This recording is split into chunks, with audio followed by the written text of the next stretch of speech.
اور اس کو پتہ ہے کس کو کیا دینا ہے اور اس کو وہ بہم پہنچا رہا ہے۔ انسان کو طرح طرح کے کھانے چاہیے، ایک کھانے سے یہ اکتا جاتا ہے۔ بھینس تو سویر شام دوپہر وہ چارہ ہی کھاتی ہے، کبھی نہیں اس نے کہا کہ کوئی ناشتہ تبدیل کر دو۔ سر جھکائے ہوئے وہ صبح بھی وہ کھا رہی ہوتی ہے، شام کو بھی وہ کھا رہی ہوتی ہے۔ لیکن انسان ہے وہ ایک چیز 2 دفعہ کھائے تو وہ کہتا ہے یہ تو صبح بھی لی تھی۔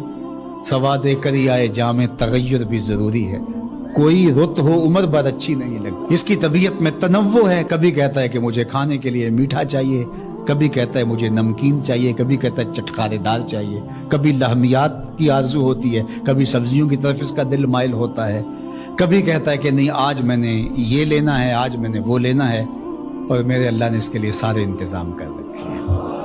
اللہ اکبر۔ اور جس کو ایک چاہیے اس کو ایک ہی دے رہا ہے، اور جس کو جتنا چاہیے اس کو اتنا دے رہا ہے۔ ہمیں تو ہنڈیا کے لیے ½ کلو یا 1 پاؤ گوشت چاہیے ہوتا ہے، لیکن شیر کو میں نے افریقہ کے اندر لائیو ناشتے کرتے دیکھا ہے، اور وہ پورا حرم جو ہے وہ ہڑپ کر جاتا ہے، اللہ روز اسے دیتا ہے۔ ہنس ایک پرندہ ہے، وہ سچے موتی کھاتا ہے، اور سچے موتی پنساری سے آپ لینے جائیں تو تولوں ماشوں میں ملیں، اور وہ بھی لاکھوں روپے میں، اور وہ بھی تیقن سے آپ نہیں کہہ سکتے کہ اس میں 2 نمبری تو نہیں ہے، یہ واقعتاً صحیح ہے، چونکہ آج کل تو یہ چیزیں چلتی ہیں، لیکن اس کو پیٹ بھر کے چاہیے ہوتے ہیں صبح شام دوپہر۔ اور دنیا کے اوپر ایک ہنس نہیں رکھا ہوا اللہ نے، لاکھوں ہنس کروڑوں ہنس دنیا پہ پائے جاتے ہیں، اور ان کو اربوں موتی روز چاہیے، اللہ روز عطا کر رہا ہو۔ تو یہ ہے اس کی ربوبیت، جس کو جو چاہیے وہ عطا کر رہا ہوتا ہے۔ رب العالمین، تمام جہانوں کا پالنے والا ہے۔ رب کا معنی علماء نے یہ کیا ہے، حضرت عبداللہ ابن عباس فرماتے ہیں انہ مالک الدنیا وانہ مالک الاخرى، یہ دنیا کا بھی مالک ہے اور آخرت کا بھی مالک ہے۔ رب یہ صرف دنیا میں ہی نہیں، آخرت کے اندر بھی اس کے خانے کرم پہ لوگ پل رہے ہوں گے، اور دنیا میں بھی اس کے خانے کرم پہ لوگ پل رہے ہیں۔ اب عالم کیا ہے؟ ما سوی اللہ کو عالم کہتے ہیں۔ علماء نے اس پر بہت کچھ لکھا، لیکن حضرت وہب بن منبہ رضی اللہ تعالیٰ عنہ فرماتے ہیں کہ 18,000 عالم ہیں، ان میں سے ایک عالم یہ عالم دنیا ہے۔ بہت ساری چیزیں ہیں، ہماری انسان کی پہنچ ہی وہاں تک نہیں ہے۔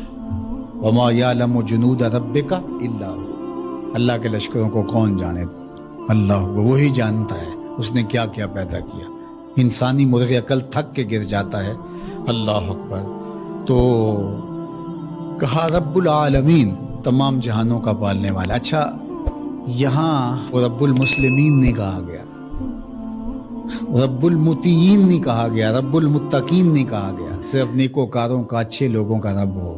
جو نہیں مانتے وہ ان کا بھی رب ہے، جو انکار کرتے ہیں ان کا بھی رب ہے۔ اللہ اکبر۔ یہ اس کی ربوبیت کی شان ہے کہ وہ اپنوں بیگانوں کو سب کو نواز رہا ہے۔ اور اگر آپ کی توجہ ہو تو یہاں ایک جملہ اور کہنا چاہوں گا، رب کا لفظ جو ہے وہ واحد ہے اور عالمین جمع ہے۔ رب العالمین، ایک رب اتنے جہانوں کو پال رہا ہے، ایک رب اتنے جہانوں کو پال رہا ہے۔ چلو اس سے آگے ایک اور بات کروں، رب واحد ہے اور عالمین جمع ہے، تو ایک رب کے کئی بندے ہو سکتے ہیں، ایک بندے کے کئی رب نہیں ہو سکتے، اس لیے رب کو واحد رکھا، عالمین کو جمع رکھا۔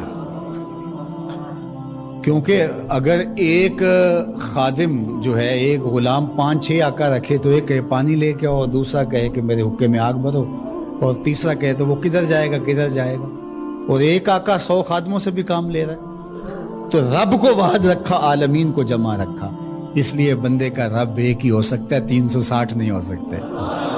رب ایک ہی ہوگا، اور ایک رب کے ہی بندے جو ہیں وہ ہزاروں ہیں۔ وہ تمام جہانوں کو پال رہا ہے۔ کیوں پال رہا ہے؟ کوئی ضرورت ہے اسے؟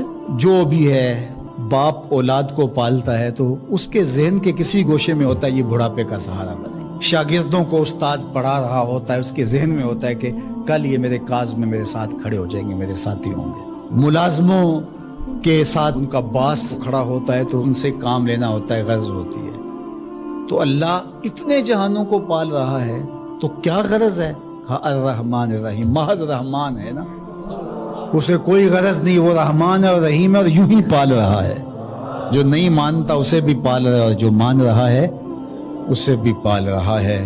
اللہ اکبر، وہ رحمان ہوا، وہ رحیم ہوا۔ ایسا نہیں ہوا کہ ایک بلی کو بہت زیادہ خوراک دے دی گئی اور وہ پھول پھول کے ہاتھی جتنی ہو گئی، اور ایسا کبھی نہیں ہوا کہ ایک ہاتھی کو خوراک کم ملی اور وہ چوہے جتنی رہ گئی۔ جس کی جو فطری استعداد ازلی جو اس نے خود مقرر کی ہوئی ہے، اس کے مطابق اس کی گروتھ ہوتی ہے اور اس کے مطابق اس کی تربیت کرنا ہے۔ خلاصہ ہے پورے قرآن کا سورہ الفاتحہ، جو سارے مضامین ہیں پورے قرآن میں وہ سمٹ کے سورہ فاتحہ کے اندر آ گئے ہیں۔ تو اس کا آغاز اللہ کی حمد سے ہو رہا ہے۔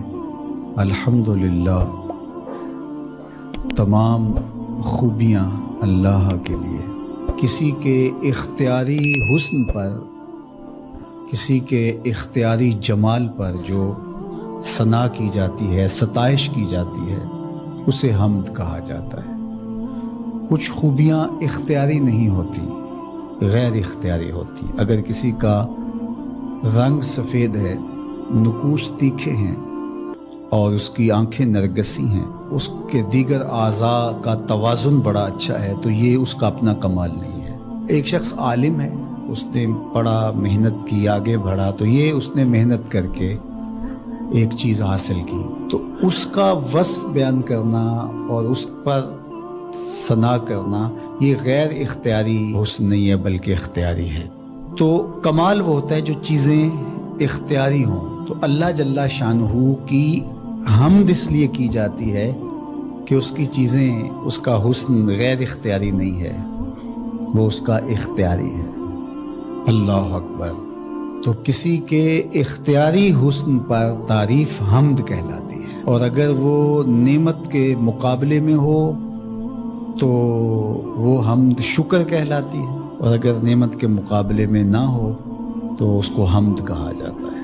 حضرت کعب احبار رضی اللہ تعالی عنہ فرماتے ہیں کہ الحمد کی تفسیر ثناء اللہ ہے، اللہ کی ثنا، اللہ کی تعریف۔ اور حضرت ضحاک بن مزاحم نے اس کا ترجمہ کیا ہے الحمدللہ رداء الرحمن، یہ رحمان کی چادر ہے۔ جس طرح چادر زینت دیتی ہے اور وقار کی علامت ہوتی ہے، اور اہل عرب کندھے کے اوپر چادر ڈال کر کے جو ہے وہ ایک خاص ان کی حیت ہوتی ہے۔ یہاں گرمی سردی سے بچاؤ کے لیے چادر لی جاتی ہے، لیکن عرب میں چادر جو ہے وہ زینت کے لیے لی جاتی ہے، اور وہ آپ نے دیکھا ہوگا کہ عرب علماء یہاں کندھے پہ چادر رکھتے ہیں، تو وہ زینت کے لیے ہوتی ہے، ضرورت کے لیے نہیں ہوتی۔ تو اس لیے یہاں جو رداء الرحمن کہا گیا ہے، تو الحمد رحمان کی زینت ہے، وقار کی چادر ہے۔ ثنا کی جتنی بھی قسمیں اور جتنی بھی صورتیں ہیں وہ اللہ کے لیے، وہ ڈائریکٹ تعریف کی جائے تب بھی اللہ کی، انڈائریکٹ تعریف کی جائے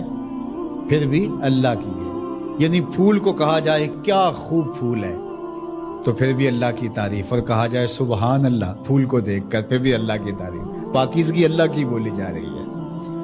اور اگر اس کی درزوں کو، اس سے مہکتی نکلتی خوشبو کو، اس کے رنگوں کا جمال اور اس کی لطافت دیکھ کر کے کہ واہ کیا کھلا ہوا شگفتہ گلاب ہے، تو آپ گلاب کی تعریف کر رہے ہیں لیکن خالق گلاب کی تعریف کر رہے ہیں، یہ انڈائریکٹ تعریف۔ تو خوبی کی جتنی بھی صورتیں ہیں، چاہے وہ ڈائریکٹ ہو، چاہے وہ انڈائریکٹ ہو، چاہے وہ قولن ہو، رویتاً ہو، فعلاً ہو، جس طرح ہو، اللہ کے لیے ہے۔